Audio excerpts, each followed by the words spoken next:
In the aftermath of Cyclone Idai, international aid agencies are scrambling to deliver aid to stranded survivors in southern Africa. A new study shows investing in clean water and sanitation is an economic and social winner, but billions of the world's poorest still lack access to these services. And the UN mission in South Sudan is working with army commanders to tackle conflict-related sexual violence in the country. Africa 54 starts right now. Good evening and welcome. I'm Vincent McCory. This is Africa 54. Tonight we begin with major developments in the relief efforts to help survivors of Cyclone Idai. Emergency water and sanitation units are being deployed to Mozambique as a massive humanitarian network ramps up its response to aid those in need following the powerful storm. The International Red Cross and Red Crescent Society say the water unit will produce up to 225,000 liters of clean water per day, or enough for 15,000 people. The sanitation unit will provide basic sanitation facilities for up to 20,000 people. The equipment is set to arrive in the port city of Beira early next week. Meanwhile, helicopters are conducting food drops over villages that were destroyed and cut off. Mozambique is now in the midst of 3 days of national mourning. Officials now confirm the death toll in Mozambique, Zimbabwe and Malawi at more than 300. Weather forecasters say more torrential rains are expected through Thursday and flood waters are still rising. What WFP is doing at the moment, we're helping with the assessments. We're bringing in food through with airplanes and helicopters. We're bringing down helicopters, and we've started the food distribution for all the people affected in the flood and the cyclone-affected areas. Mozambique was hardest hit as a result of rivers flowing downstream from its neighbors. South Africa is assisting Mozambique in conducting area rescue and aid distribution missions. International aid groups, along with the European Union, are supplying financial and transport assistance, and Britain and the United Arab Emirates are also promising aid. The U.S. State Department says the United States is supporting relief efforts in coordination with their partners. Now, the United Nations says it has allowed $20 million from the Central Emergency Response Fund to provide provide for 600,000 people across Mozambique, Zimbabwe and Malawi affected by Cyclone Idai. It is urging other donors to contribute. Meanwhile, the International Federation of the Red Cross says it is deploying 2 major emergency water and sanitation units to disaster-struck Mozambique. Joining us now is Africa 54 health correspondent Lino Madu with more on the health-related issues relating from the cyclone. Lino. Indeed, water and sanitation is very critical in these relief efforts, and we'll have more later. But get this, a new study finds that investing in clean water and sanitation is an economic and social winner, but billions of the world's poorest people still lack access to these key services. According to the United Nations World Water Development Report, access to safe, affordable, and reliable water and sanitation is considered a basic human right, and it's one of the 17 UN Sustainable Development Goals governments are pledging to realize by 2030. However, there is a big gap right now between promises and reality.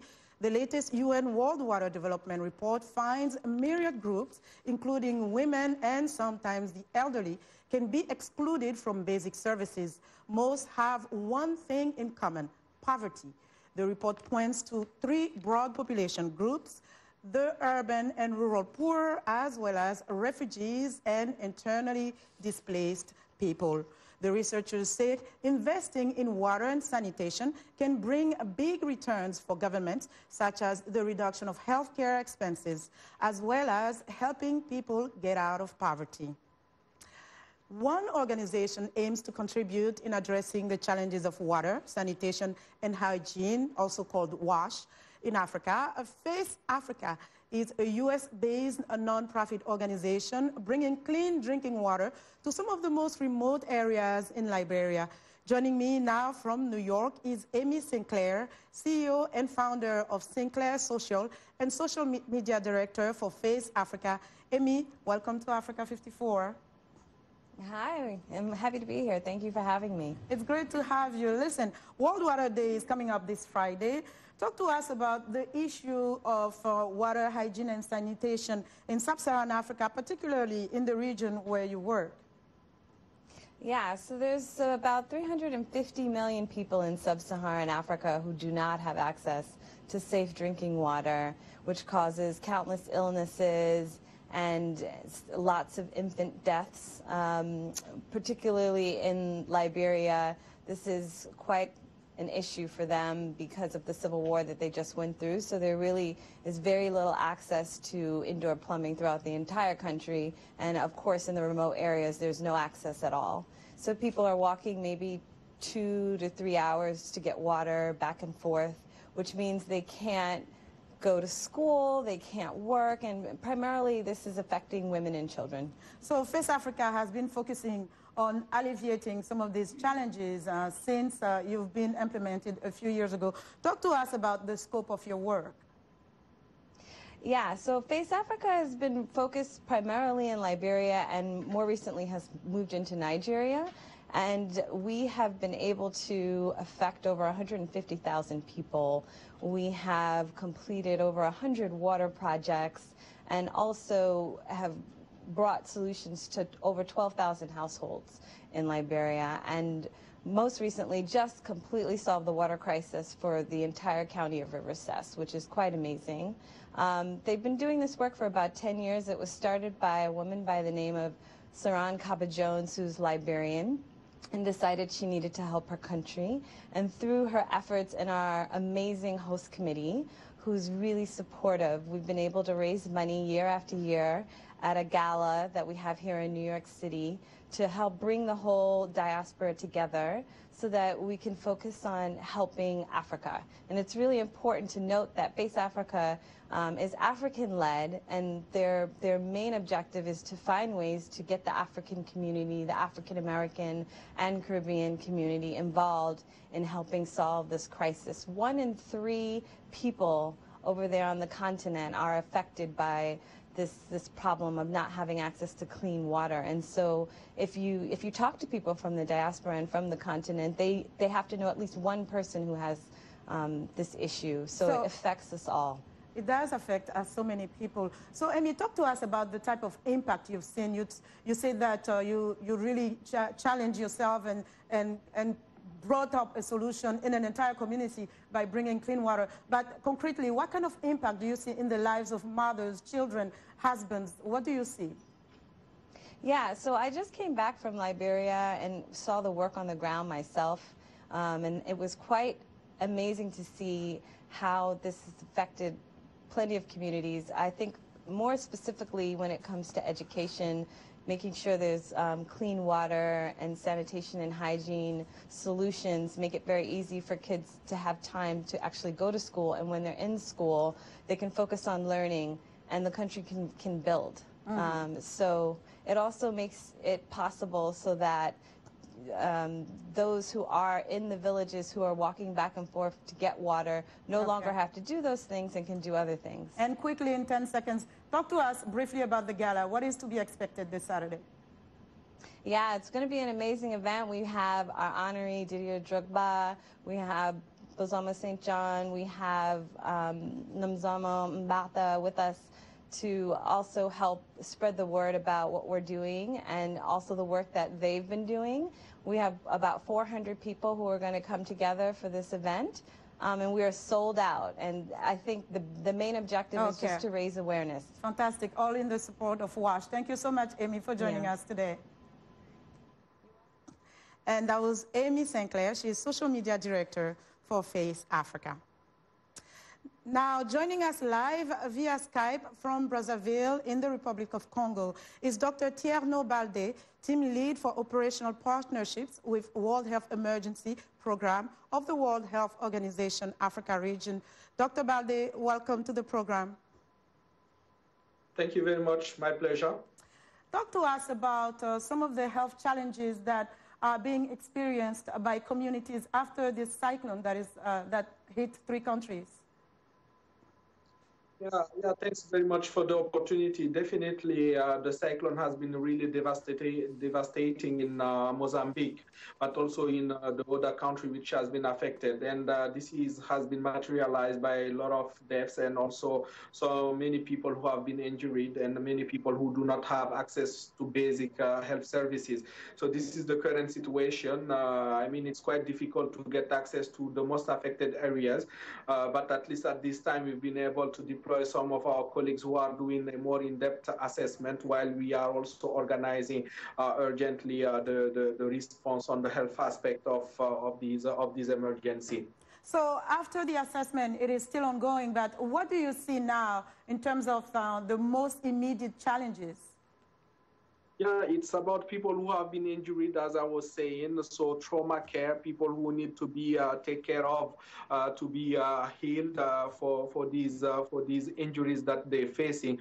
Also, as you know, many people have also died. So all of the taking care of the dead bodies, this is also something which is an important public health measure which need to be undertaken.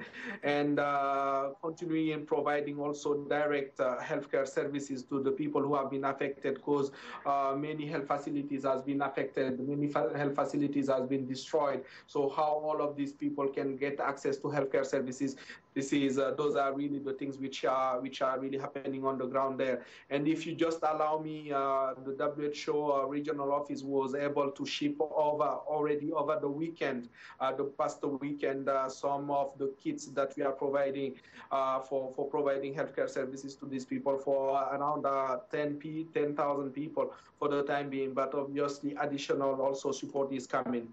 So what type of collaboration is needed at this stage from partners as well as even governments to effectively address this crisis?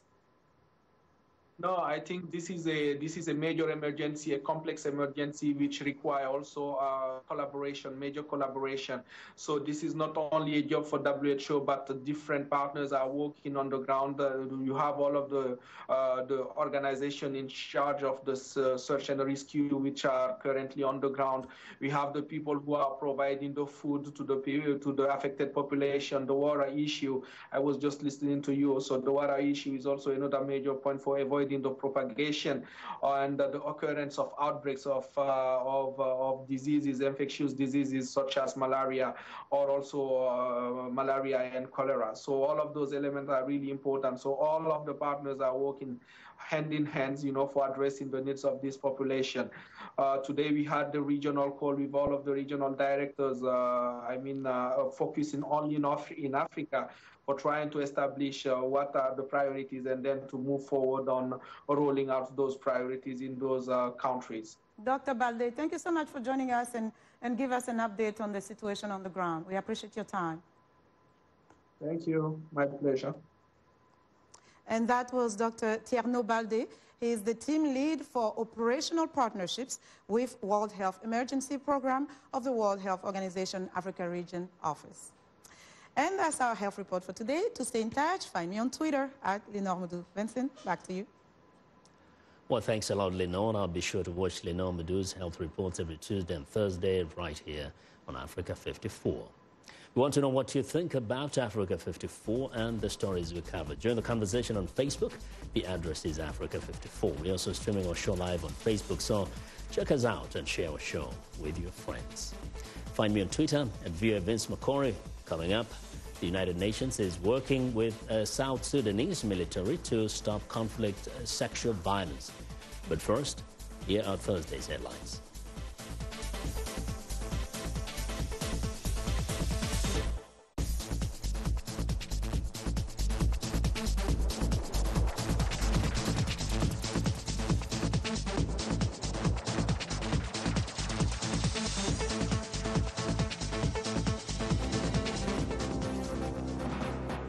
Mozambique Land and Environmental Minister Celso Correa says the death toll in his country caused by Cyclone Idai has risen to 217. We stay in the area where international aid workers are scrambling to deliver desperately needed relief supplies and rescue scores of survivors who have been stranded since the cyclone struck 3 Southern African nations last week. And in Malawi, a large number of schools in the flooded area of the southern part of the country have been closed. In the DRC, new President Felix Tshisekedi pardoned 3 prominent political prisoners and 700 other inmates in a goodwill gesture, signaling a break with the predecessor who had scores of his opponents jailed. That's all for today. Thanks for watching.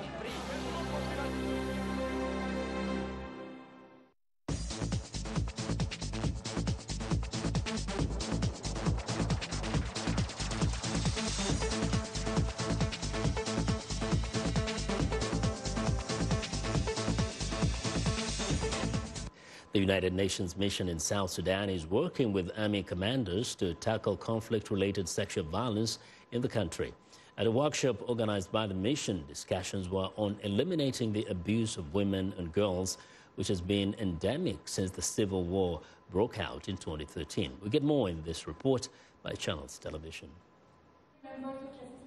These army commanders lead thousands of troops in the South Sudan's People's Defense Force across the country, and they are key to making a difference in ending sexual violence against women and girls in the war-torn country. At this special workshop organized by the United Nations mission in the capital, Juba, they gathered to discuss solutions to conflict-related sexual violence. The Chief of Defense Forces is aware of the several charges leveled against this institution, including recruitment of child soldiers. We should not be seen as repulsive or denying the accusations, but instead we will have to correct or look into the matter and try to come up with an amicable solution. The most important is to refrain from committing such crimes against women and children. The United Nations Mission Force commander explains the need for the country to actively combat sexual violence. The UN is well aware that eliminating conflict-related sexual violence involves changing attitudes and behaviors, which often requires long periods of time. Nevertheless, it is important to continue addressing it through sustained commitments and action. Another senior government official pleads with the army leaders to be proactive in dealing with the conduct of their officers. After all, South Sudan females are our mothers, they are our wives, they are our sisters, and they are our daughters. Is there a man in this normal census who would condone such acts against a family member? Absolutely, the answer would be no. The commanders and other stakeholders here aim to develop a new action plan to better tackle conflict-related sexual violence in the country.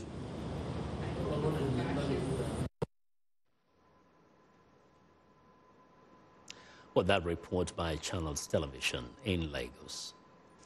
New Zealand is poised to ban all military-style semi-automatic and automatic assault rifles, similar to the one seized in last Friday's Christchurch mosque attacks that left 50 people dead. Petitions calling for a ban on semi-automatic guns and increased controls on firearms advertising were delivered to a group of New Zealand members of parliament on Thursday.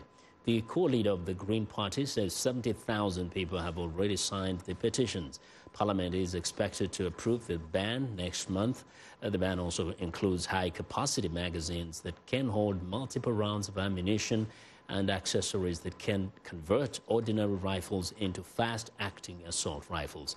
Prime Minister Jacinda Ardern says there is an immediate order restricting possession of semi-automatic assault weapons. As at 3 p.m. today, an order in Council took effect. These changes to our regulations will ensure virtually all of the weapons I have announced as being banned will be categorised as weapons that require an E-class endorsement. The effect of this will mean that no one will be able to buy these weapons without a permit to procure from the police.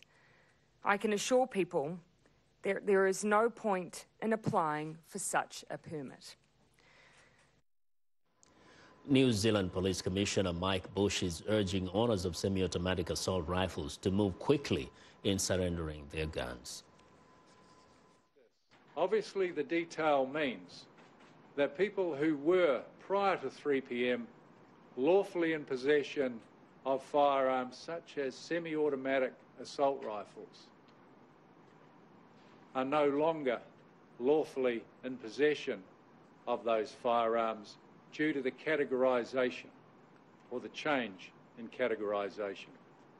So we as police want to do everything we can to ensure those people get to bring their firearms to surrender them to us and make that possible, and possible quickly. Meanwhile, burials were held Thursday for more of the 50 victims killed in the twin attacks. Police say all 50 victims have been now formally identified, with more than 20 bodies released for burial. And New Zealand will observe a moment of silence on Friday, just as the Al Noor Mosque is expected to reopen for call to prayers. 2 airplane crashes 5 months apart, nearly 350 fatalities, both involving the same model aircraft, Boeing's MAX 8 series jets. Investigators are now looking for clues as to what doomed the planes. This week on VOA's Plugged In program, Greta Van Susteren talks to former pilots, investigators and aviation analysts. VOA's Jesusamen Oni has more. As families continue to grieve for the victims of the Ethiopian plane crash, the international community is demanding answers. Transportation and safety investigators in France are examining flight data from the downed plane to figure out whether pilot error caused the fatal crash of Flight 302 or if the aircraft was defective. That's part of the investigation that needs to be looked at, because if you have a faulty system and it triggers this MCAS and the pilots try to recover, all of a sudden now this faulty part is continually giving faulty indications, and it may prevent the crew from absolutely recovering as they should. Also under scrutiny, the planes themselves. Some pilots have reported problems with Boeing 737 MAX 8's automation system, which they say has a control change that is too dramatic and likely dangerous in critical moments. It's down to seconds, but we need reaction time to identify. That's what the problem is. There it is. There's a solution. And seconds count in this particular software design, and that's going to be corrected. It wasn't until a Boeing 737 MAX crashed in Indonesia last October, killing all aboard, that Boeing disclosed important information about the model's new control system known as MCAS, says Captain Dennis Tager. We weren't trained on it, we weren't aware of it, and we weren't the only ones. Our company, American Airlines, and as I understand, all the companies throughout the globe, in their flight manuals provided to them from Boeing, this information was not disclosed. So then we asked some serious questions. What else on the aircraft have we not been made aware of? Many countries have grounded Boeing 737 MAX planes, including the United States and Ethiopia. Aviation authorities in both countries citing concerns over similarities between the two fatal accidents. With Boeing now scrambling to restore its reputation, analysts say the impact is going to be costly. There's a lot of variables, but I think a reasonable best case scenario is in the hundreds of millions or $1 billion. But at the end of the day, this is a company that earned about $10 billion last year. In other words, it's going to be painful, but this is also not a real threat to their future. Even in the face of the tragedies, statistics and experts say air travel is still the safest form of transport. Jesusamen Oni, VOA News, Washington. Well, Finland ranks as the world's happiest country for the second consecutive year, according to a new United Nations report. The other Nordic countries, as well as the Netherlands, Switzerland and Canada, New Zealand and Australia, also made the top 10 in the happiness survey of 156 countries. South Sudan sank to the bottom, and other war-torn countries also ranked low. Here's VOA's Laditza Hoke. Finland is known for long, cold winters, its beautiful forests and its extensive welfare system. Its economy is comparable to other European economies. So what makes the Finns such a happy nation? They themselves are not quite sure. Our economy is doing fine, and I don't know, maybe we're really close to the nature. It certainly is not the weather. It can't be because of the climate. We've had such a long and dark winter, but maybe it's the level of security. It's safe here. You don't have to be scared all the time, and you can trust people. The happiness in Finland is boosted by access to nature, safety, affordable childcare, free education, and heavily subsidized healthcare. The other top 10 countries ranked high for similar reasons. It is understandable why conflict-ridden countries such as South Sudan, the Central African Republic, and Afghanistan would rank low. But the United States, the world's most powerful country and #1 economy, continued to slide, dropping to 19th place this year. The report attributes the U.S. decline to depression, caused mainly by addictions, ranging from substance abuse to gambling and digital media. The countries that have seen the biggest gains in the past decade are in Central and Eastern Europe, Sub-Saharan Africa, and several in Latin America. Yemen, India, Syria, Botswana, and Venezuela have experienced the largest declines. The report looked into factors that could affect the happiness of a nation, including economic output, social support, governance, healthy life expectancy, absence of corruption, and generosity. It found that people tend to feel happier if they help others, but if they do so by choice. The increased time spent on social media is linked to a decline in happiness, especially among adolescents. Happy people are more likely to vote for the incumbent. Recent gains of populist politicians could be the result of their ability to appeal to unhappy voters. The report stresses that there are many variables that can affect a nation's happiness, and no simple explanations are applicable to all. You just need to remind yourself when you feel about complaining about the weather that we're really happy here. We're on our way to afternoon tea. One thing seems invariable. Sunny weather does not guarantee happiness. Zlatica Hoke, VOA News, Washington. Are you happy? Well, that's our show for today. Now be sure to watch Africa 54 on our website at voaafrica.com. For more news, tune in to VOA's evening radio show Africa News tonight at 1800 UTC. And in the mornings, Today Break Africa between 0300 and 0600 UTC, Monday through Friday. Thanks a lot for watching. From all of us in Washington, have a good night.